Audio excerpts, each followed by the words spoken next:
नमस्ते दोस्तों, स्वागत है आप सभी का आज के कोड में। आज हम सॉल्व करेंगे अनदर जीएफजी पीओटीडी। तो प्रॉब्लम का नाम है k times appearing adjacent to ones. तो इस प्रॉब्लम की जो डिफ़िकल्टी लेवल है वो मीडियम है। तो आइए इस प्रॉब्लम को पढ़ते हैं और समझते हैं। Given two integers n and k, count the number of binary strings of length n where adjacent one appear k times.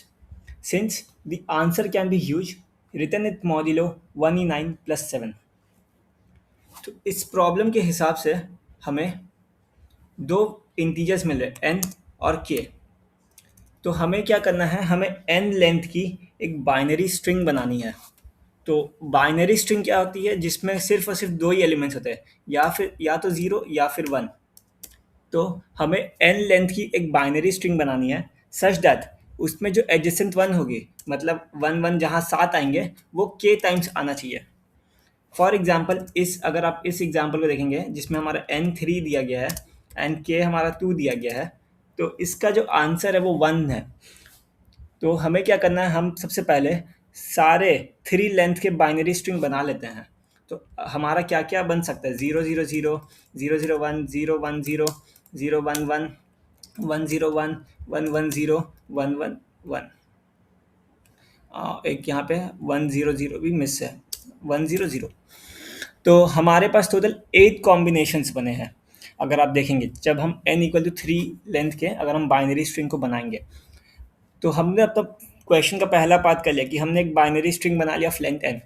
अब सेकेंड पार्ट ये है कि where adjacent one appear k times, जहाँ जहाँ एडजेसेंट वन है उसको हम count कर लेंगे और देखेंगे कि वो k टाइम्स आ रहा है कि नहीं आ रहा। तो अगर इसमें देखेंगे तो हमारा एडजेसेंट वन 0 टाइम्स आ रहा है, इसमें हमारे पास कहीं भी नहीं आ रहा 0 टाइम्स, इसमें भी 0 टाइम्स, यहाँ पे हमारे पास 1 टाइम्स आ रहा है, जो है index i equal to 1 and i equal to 2। तो यहाँ पे जो है हमारे पास 1 टाइम्स आया, लेकिन वो k टाइम्स नहीं है। फिर सिमिलर अगर आप देखेंगे यहाँ पे एडजेसेंट वन हमारा 0 टाइम्स है, यहाँ पे अगर आप गौर करेंगे तो हमारा एडजेसेंट वन आया है, लेकिन वो फिर से 1 टाइम्स ही आया है। और अगर आप इसमें देखेंगे ट्रिपल वन में अगर आप देखेंगे तो हमारे पास एडजेसेंट वन की जो काउंट है वो 2 बार है, एक है 0 1 और एक है 1 2। तो पहला वाला है ये 0 1 और दूसरी वाली है ये 1 2। तो इस तरीके से हमें दो एडजेसेंट वन मिल गए। तो हमारा इस बाइनरी स्ट्रिंग में जो लेंथ n की है और उसमें जो हमारा जो एडजेसेंट वन है वो k टाइम्स ही अपेयर कर रहा है, तो ये हमारा एक पॉसिबल आंसर है। सिमिलरली यहाँ पे जो एडजेसेंट वंस है वो 0 है। तो n इक्वल टू 3 और k इक्वल टू 2 में हमारे पास सिर्फ एक ही आंसर है, वो है 111। तो ये हमें क्वेश्चन में यही बोला गया है कि हमें binary string of length n बनाना है सच दैट उसमें जो भी हमारे पास जितने भी नंबर ऑफ एडजेसेंट वंस होंगे वो k बार आने चाहिए। तो आइए सबसे पहले हम देखते हैं कि हम बाइनरी स्ट्रिंग कैसे बनाएंगे। तो मान लेते हैं हमारे पास हमें एक 3 लेंथ के बाइनरी स्ट्रिंग को बनाना है। तो हमारे पास बेसिकली यहाँ पे 3 इंडेक्सेस होंगे और हम क्या कर सकते हैं, हम हर एक इंडेक्स पे दो पॉसिबल वैल्यूज रख सकते हैं। At every index we can have 2 values, 0 और 1। तो अभी हमारा क्या होगा, तो हम क्या कर सकते हैं, यहाँ पे अभी जैसे हम फर्स्ट इंडेक्स में 2 वैल्यूज़ रख सकते हैं, सेकेंड इंडेक्स पे भी हम 2 वैल्यूज़ रख सकते हैं और थर्ड इंडेक्स पे भी हम 2 वैल्यूज़ रख सकते हैं। तो अगर आप गौर करें तो हमारी जो टोटल कॉम्बिनेशंस बनेगी वो हो जाएगी 8, 2 इंटू 2 इंटू 2। तो हमें फॉर n इक्वल टू 3 हमें टोटल 8 बाइनरी स्ट्रिंग्स पॉसिबल है, जो हमने यहाँ पे निकाल के भी देखा। तो इन्हें हम कैसे कर सकते हैं, अगर हम स्टार्ट करें, मान लेते आई हमारा 0 है, तो हम यहाँ पे क्या क्या कर सकते हैं। तो इंडेक्स 0 पे हम क्या कर सकते हैं, हम 0 को ले सकते हैं या फिर हम 1 को ले सकते हैं। फिर इंडेक्स आई इक्वल टू 1 जब होगा, आई इक्वल टू 1 होगा, तो अब हमारे पास फिर से दो ऑप्शंस है, हम 0 को ले सकते हैं या 1 को ले सकते हैं। तो हमारे पास 0 से अगर हमारा आई 0 था तो उसमें दो ऑप्शंस आएंगे, एक 0 0, एक आएगा 0 1। सिमिलरली आई और जब हमारा i इक्वल टू 0 पे जब हम 1 लिए होंगे तो फिर से दो ऑप्शन आएगा 1 0 1 1। तो ये i इक्वल टू 1 में हमारे 4 कॉम्बिनेशन से बने। फिर जब i इक्वल टू 2 आएगा तो हम इन्हीं चारों पे दो बार दो और कॉम्बिनेशंस याद करेंगे, एक 0 के साथ एक 1 के साथ। तो ये 0 0 के लिए हमारा एक 0 0 0 बन जाएगा और एक 0 0 1 बनेगा। सिमिलरली ये जो 0 1 है इसके लिए हमारे पास बनेगा 0 1 0 एक 0 1 1। और ये 1 0 के लिए हमारा बनेगा 1 0 0 1 0 1। और फाइनली ये 1 1 के लिए हमारे पास बनेगा 1 1 0 1 1 1। तो अगर आप गौर करेंगे तो इस तरीके से हमारे 8 कॉम्बिनेशंस बनेंगे। तो एट एवरी इंडेक्स हम दो वैल्यूज ले सकते हैं, आइदर टेक 0 और टेक 1। तो इस तरीके से हम बाइनरी स्ट्रिंग बना सकते हैं अपने ऑफ लेंथ n। अब ये हमने पहला पार्ट को देखा कि हम कैसे अपना पहला पार्ट प्रॉब्लम को सॉल्व कर सकते हैं। अब दूसरा पार्ट ये है कि हमें एडजेसेंट वन को भी काउंट करना है। तो इसमें हम क्या करते हैं, हम इसमें एक वेरिएबल बना के रखते हैं जो हमारा बेसिकली ये स्टोर करेगा कि हम इससे पहले वाला इंडेक्स पे क्या वैल्यू लिए थे। तो मान लेते उसकी वैल्यू मान लेते प्रीवियस है, हमारा जो वेरिएबल का नाम है वो प्रीवियस है। ये बेसिकली क्या बताएगा, ये बताएगा कि प्रीवियस इंडेक्स में हम क्या वैल्यू लिए थे, वो 0 था कि 1 था। तो अगर आप गौर करें, मान लेते हैं हमारा प्रीवियस का दो ही वैल्यू होगा, प्रीवियस की जो वैल्यू है वो 0 होगी एक, या फिर प्रीवियस की जो वैल्यू है वो 1 हो जाएगी। तो अगर हमारा प्रीवियस का वैल्यू 0 था मतलब हमारा स्ट्रिंग समथिंग कुछ ऐसे था अभी, और अभी हमारा ये इंडेक्स पे अब हम लाई कर रहे हैं, तो हम यहाँ पे दो पॉसिबल कॉम्बिनेशंस फिर से बना सकते हैं। या तो हम 0 ले सकते हैं या 1 ले सकते हैं। तो अगर हम 0 लेंगे तो वो हमारा एडजेसेंट वन में हेल्प नहीं करेगा, और अगर हम 1 लेंगे तो ये क्या हो सकता है, ये एक एडजेसेंट वन की स्टार्टिंग हो सकती है कि अगर इसके बाद और एक 1 आएगा तो वो एक एडजेसेंट पेयर में काम कर जाएगा, हमारा वो एक एडजेसेंट पेयर को बढ़ाएगा। तो प्रीवियस इक्वल टू 0 में हमारे पास दो कॉम्बिनेशन आएगा। प्रीवियस इक्वल टू 0 मीन्स यहाँ तक हमारा स्ट्रिंग जो है वो 0 में एंड हुआ, और उसके बाद हमारे पास दो कॉम्बिनेशन है, एक हम 0 ऐड कर देंगे और एक हमारा 1 ऐड कर देंगे। और दूसरा कॉम्बिनेशन ये होगा कि हमारा स्ट्रिंग जो है अभी 1 में एंड हुआ है और एक हमारा स्ट्रिंग जो है अभी फिर 1 में एंड हुआ है। तो उसमें भी दो केसेस है, हम यहाँ पे 0 ऐड कर सकते हैं या फिर हम 1 ऐड कर सकते हैं। तो अगर आप गौर करेंगे, जब हम अगर हमारा कोई स्ट्रिंग प्रीवियसली 1 पे एंड हुआ है और अब उस पर हम और एक 1 अगर अपेंड कर दे रहे हैं, तो हमारा क्या रहा, हमें एक एडजेसेंट 1 और एक एडजेसेंट 1 का जो पेयर है वो हमें मिल जा रहा है। तो इस केस में हम क्या करेंगे, हम सिंपली अपना जो काउंटर होगा उसको माइनस माइनस कर देंगे कि हमें एक मिल चुका है। तो इस तरीके से यहाँ पे हमारा क्या होगा, अगर हम 1 के बाद 0 लेंगे तो हमारा जो एडजेसेंट 1 का जो स्कोप है वो ख़त्म हो जा रहा है। सिमिलरली 0 0 में भी हमारा स्कोप खत्म होगा क्योंकि हमारा फिर स्टार्टिंग 0 हो गया। लेकिन 0 1 में हम ये उम्मीद रख सकते हैं कि अगला बार जब ये कॉम्बिनेशन अपना बनाएगा 1 0 1, तो ये फिर से इसमें अगर और एक 1 आएगा तो वो भी हमें एक पॉसिबल कॉम्बिनेशन दे सकता है। तो हमारे पास टोटल 4 केस हुए। अगर हमारे पास प्रीवियस 0 है तो हम सिंपली 0 0 को ले लेंगे। अगर प्रीवियस 0 है तो उसके पास दो केस है कि अगला वाला इंडेक्स हम 0 ले या 1 ले। सिमिलरली प्रीवियस इक्वल टू 1 में हम दो केस ले सकते हैं, 1 0 या 1 1।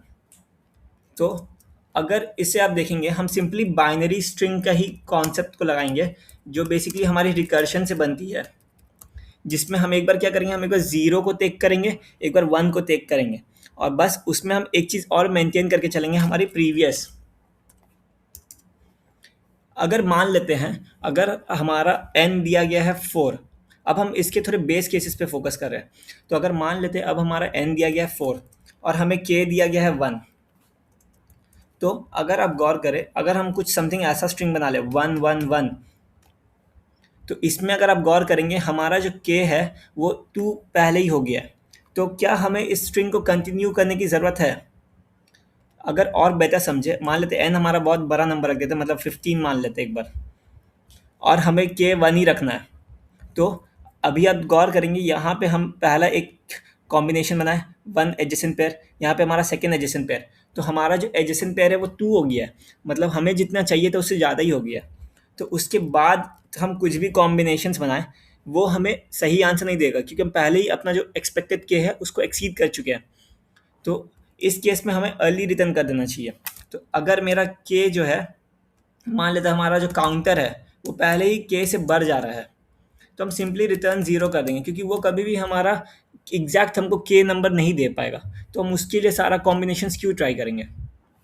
और दूसरा बेस केस होगा कि यदि मान लेते हैं हम अपना पूरा एन लेंथ का अगर हम बना लेते हैं अपना बाइनरी स्ट्रिंग, तो अगर मेरा जो काउंटर है, अगर मेरा काउंटर इक्वल टू के है, मतलब हम पूरा एन स्ट्रिंग का जो है बाइनरी, एक एन लेंथ का बाइनरी स्ट्रिंग बना लिए और हमारा जो काउंटर का वेरिएबल है वो एग्जैक्टली के बराबर आ गया, तो अगर ये सेम आएगा तो हम क्या करेंगे, हम सिंपली बोल सकते हैं कि हम एक ऐसा बाइनरी स्ट्रिंग बना चुके हैं जिसका लेंथ n है और उसमें एडजेसेंट नंबर ऑफ केस जो है वो के बराबर है, तो वो 1 रिटर्न कर देगा, नहीं तो सिंपली हम 0 रिटर्न कर देंगे। तो यही जो है पूरी हमारी फंडामेंटल्स है रिकर्शन की। तो इसमें हम बेसिकली क्या कर रहे हैं, हमारे पास 2 बेस केसेस आया कि अगर हमारा काउंटर का वैल्यू पहले ही के से बढ़ गया और हमारे पास बहुत सारे इंडेक्सेस अभी बचे हैं जिसमें हमको 0 1 को फिल करना, तो उन्हें भरने की हमें कोई ज़रूरत नहीं है, क्योंकि हम पहले ही के को एक्सीड कर चुके हैं, तो अब हम कुछ भी करके के बराबर नहीं आ सकते। और दूसरी हमारी हो गई बेस केस कि हम अपने पूरे एन लेंथ की बाइनरी स्ट्रिंग बना चुके हैं और हमारा जो काउंटर वेरिएबल है उसका जो वैल्यू है वो इक्वल टू के है, मतलब अगर वो सेम आएगा तो हमारा 1 रिटर्न हो जाएगा, नहीं तो 0 रिटर्न होगा। अगर उससे काउंटर कम है या इक्वल ग्रेटर देन है तो इसमें ये हो जाएगा।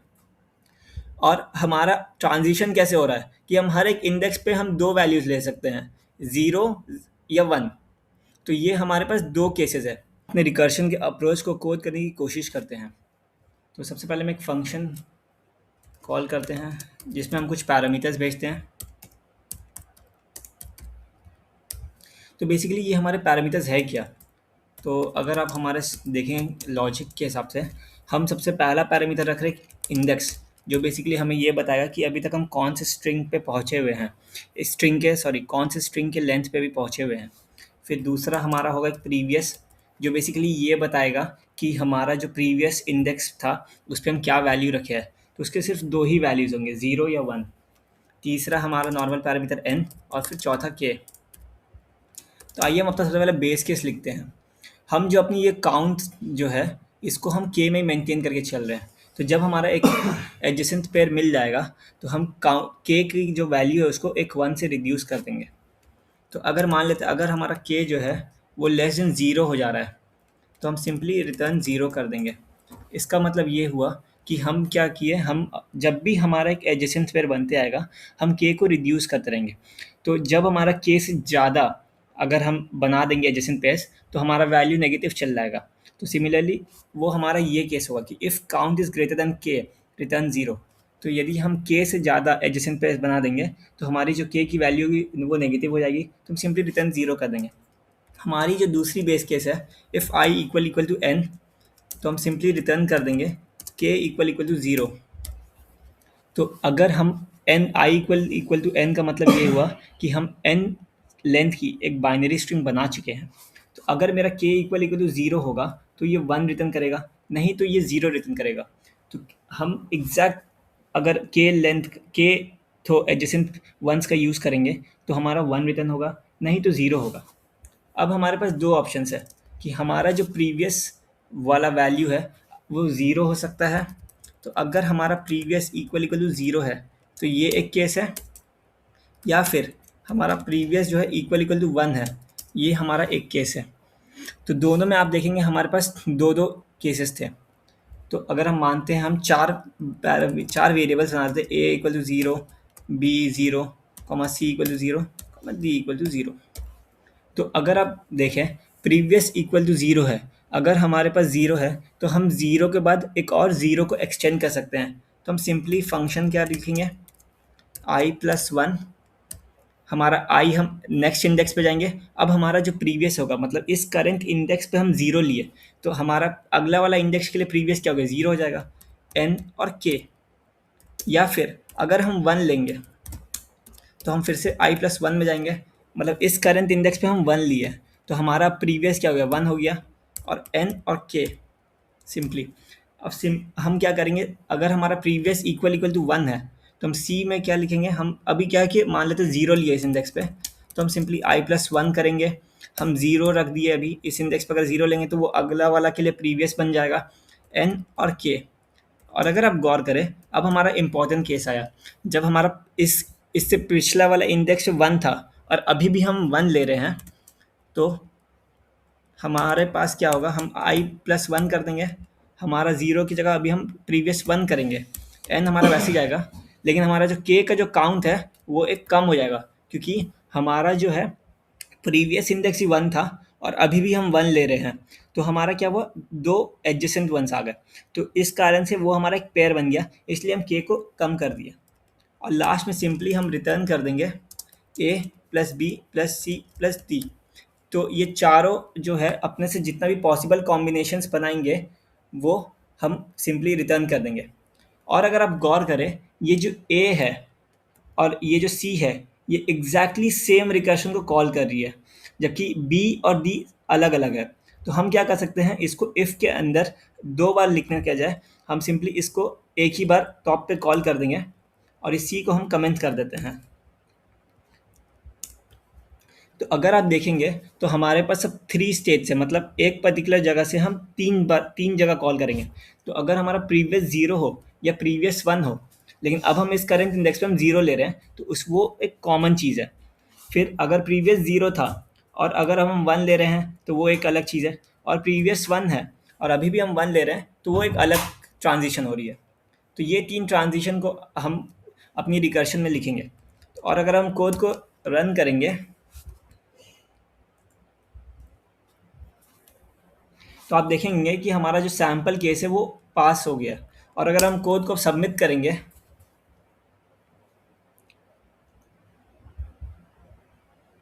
तो हमें जो TLE मिल गया है, क्योंकि ये हम क्या करें, हर एक इंडेक्स के बाद हम 3 तो स्टेट्स को कॉल करें, या तो हम 0 ले रहे हैं, 0 ले रहे हैं तो वो एक स्टेट हो जा रहा है, और 1 ले रहे हैं तो हमारे पास 2 स्टेट्स आ रहा है। तो टोटल ये बेसिकली 3 का पावर n कॉम्बिनेशंस बन रहा है, जो कि एक एक्सपोनेंशियल टाइम कॉम्प्लेक्सिटी में आ रही है। अब अगर हम गौर करें तो हमें इस कोड को थोड़ी ऑप्टिमाइज करनी होगी with the help of memorisation. तो अगर आप ध्यान दें, हमारे पास 3 चेंजिंग पैरामीटर्स है, एक i है, एक प्रीवियस है और एक k है। अगर आप ध्यान दें, हम n का वैल्यू कभी चेंज नहीं कर रहे, हम क्या कर रहे हैं, i को बढ़ा रहे हैं +1 से। प्रीवियस हमारे पास 2 ही वैल्यूज हो सकती है, या तो 0 या फिर 1, और हमारा जो k का वैल्यू है वो हम हर बार एक वैलिड एडिशन मिलने पे हम रिड्यूस कर रहे हैं। तो अगर आप गौर करें, हमारे पास 3 चेंजिंग पैरामीटर्स है, i, प्रीवियस और k। तो इसलिए हम मेमोराइज करने टाइम एक 3D DP का यूज़ करेंगे।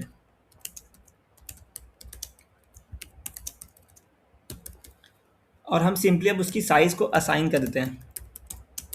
तो हमारा जो i का वैल्यू है वो मैक्सिमम n टाइम्स तक जाएगा। i बेसिकली क्या है, हमारी स्ट्रिंग की इंडेक्स को ट्रेवर्स करी ना, तो हम n+1 साइज़ का बना लेते हैं। हमारा जो प्रीवियस का है उसका सिर्फ 2 ही वैल्यूज़ होगा, 0 या 1, तो हम सिंपली 2 उसका साइज़ होगा। और तीसरा हमारे पास जो k है उसकी मैक्सिमम वैल्यू k तक ही जाएगी, तो k+1, और हम सबको भी -1 कर दे रहे हैं, means the state has not been visited. अब हम सिंपली यहाँ पे एक और केस डालेंगे कि इफ़ मेरा dp of i of previous of k it is not equal to -1, means हम इस पर्टिकुलर कॉम्बिनेशंस को i, प्रीवियस और k हम कभी प्रीवियस कभी विजिट कर चुके हैं, तो हम सिंपली क्या करेंगे, हम इसी की जो वैल्यू है इसको रिटर्न कर देंगे कि हम पहले भी कभी ना कभी इस फेज़ पे आए हैं, इस पर्टिकुलर ट्रांजिशन पे आ चुके हैं। और सिंपली हम लास्ट में क्या करेंगे, इसको यहाँ पे स्टोर कर देंगे सारा कॉम्बिनेशंस बना के। तो अब अगर आप देखेंगे हमारा जो सैम्पल केस है वो पास हो गया। और अगर अब हम कोड को सबमिट मारेंगे, ओके सॉरी, हम एक चीज़ मिस कर गए यहाँ पे, हमने ये मॉड्यूलो नहीं लिया। तो हम सिंपली क्या करते हैं, हम एक मॉड्यूलो वेक्टर बना लेते हैं 1e9+7, और अब हम सिंपली यहाँ पे a+b+d मॉड ले लेते हैं। और लास्ट में रिटर्न करते टाइम भी हम मॉड ले लेते हैं सेफ्टी के पर्पस के लिए, मॉड। अब अगर हम कोड को सबमिट मारेंगे तो आप देखेंगे तो हमारा जो कोड है वो एक्सेप्ट हो चुका है। तो अगर हम टाइम कॉम्प्लेक्सिटी की बात करें तो पहले हम अगर नॉर्मल रिकर्शन लिखे थे तो उसकी जो टाइम कॉम्प्लेक्सिटी थी वो थी basically 3 to the power n, क्योंकि हमारे पास टोटल 3 कॉम्बिनेशंस बन रहे थे यहाँ पे। तो वो थी हमारे पास ये एक ज़ीरो जब हम ले रहे थे तो उसमें एक ही पॉसिबिलिटी थी और दो तो पॉसिबिलिटी आती 1 के कारण, और हमारे पास n लेंथ की थी। तो ये जो टाइम कॉम्प्लेक्सिटी है ये एक्सपोनेंशियल थी, तो जिसके कारण हमको टीएलई मिल जा रही थी। अब हम क्या किया, हम उसको मेमोराइज कर दिया, जिसके लिए हम 3D डीपी का यूज़ किया। और अगर आप गौर करें तो अब इसमें हमारे पास जो होगी वो टाइम कॉम्प्लेक्सिटी आएगी, वो आएगी हमारी डीपी वेक्टर की साइज़। तो अगर आप ध्यान दें हमारी जो डीपी की जो साइज़ है वो है n×2×k। तो हमारी जो टाइम कॉम्प्लेक्सिटी है वो बेसिकली हमारी हो गई 2nk, जिसको हम फर्दर लिख सकते हैं बिग O ऑफ nk। और हमारी जो स्पेस कॉम्प्लेक्सिटी भी है वो भी सिमिलरली हमारी 2nk आएगी, जो हो जाएगी हमारी बिग O ऑफ nk। तो आज के प्रॉब्लम का मेन लेसन ये था, जब भी करंट डिसीजन प्रीवियस एलिमेंट पे डिपेंड करता है तो डीपी स्टेट में हमें प्रीवियस इन्फॉर्मेशन ज़रूर स्टोर करना पड़ता है। यहाँ सिर्फ एक एक्स्ट्रा वेरिएबल प्रीवियस ने पूरी प्रॉब्लम को ईजी बना दिया, और ये पैटर्न बहुत कॉमन है डीपी में। तो अगर आपको ये वीडियो हेल्पफुल लगी हो तो लाइक ज़रूर करिएगा, चैनल को सब्सक्राइब करिएगा।